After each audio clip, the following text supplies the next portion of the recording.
This is in response to the uh, Father's Day talk that President Barack Obama did in Chicago. I just wanted to say that, you know, I posted a blog on the Barack Obama website in regard to my personal feelings about or experience of your lecture or your speech on Sunday, on Father's Day. But in top of that, I I realized I had another problem with it, and that was there was two problems. One was you kicked your father under the bus,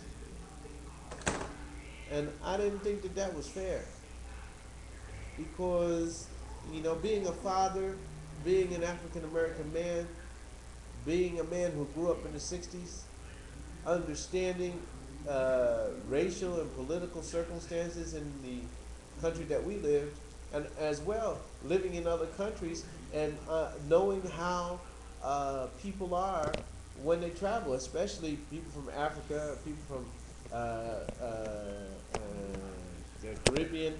They have a tendency when they're out of that country, they may not talk to their families for years. So to downgrade your father. Look, your DNA comes from your father, and I know that the emotional impact of abandonment is intense. I'm living in Brazil, and at times, because of whatever my circumstances, sometimes it's real hard.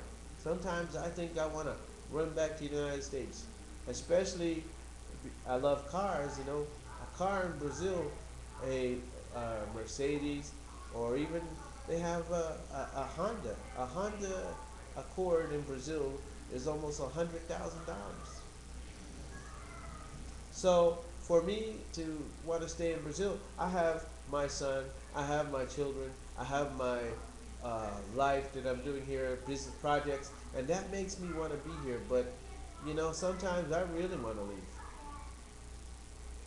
But I know that abandonment hurts kids and hurts relationships, and no matter what the circumstance is, no matter the fact that I cannot bring my family to the U.S. so easily, I stay here. When my mother was dying, I had to leave my son, who was 2 years old, and I had to go deal with my mother. Yeah, my son and his mother made that into abandonment. My son is 28 years today, and he thinks his father abandoned him. No matter how much I tried to see him, no matter how many restraining orders I broke, no matter what I did to be with my son, he sees it as that I abandoned him. So, a father, your father gave you himself. He may not have been presently with you, but I'm sure he was there with you spiritually. He was there with you emotionally, and he was there with you in your genes. So, you know, if you were born in 1982, it may have been different, but you were born in 1961. If your father had gone to South Boston, had gone to South Carolina, had gone to North Carolina, had gone to Georgia with your mother, he may have been arrested or he may have been killed. That's the America that he was living in. In Africa, I don't know what they would have done. So his choices were limited.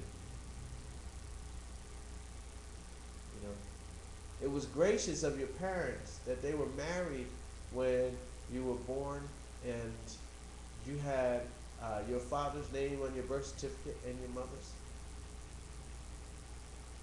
And in some ways, You were fortunate that you didn't have to grow up with your father and your mother because you didn't have to face the hardships that you may have faced had you. I love you, my brother. I watch every of your videos. I watch everything you do. But, now I've seen you kick 3 black men under the bus. You can't be doing this.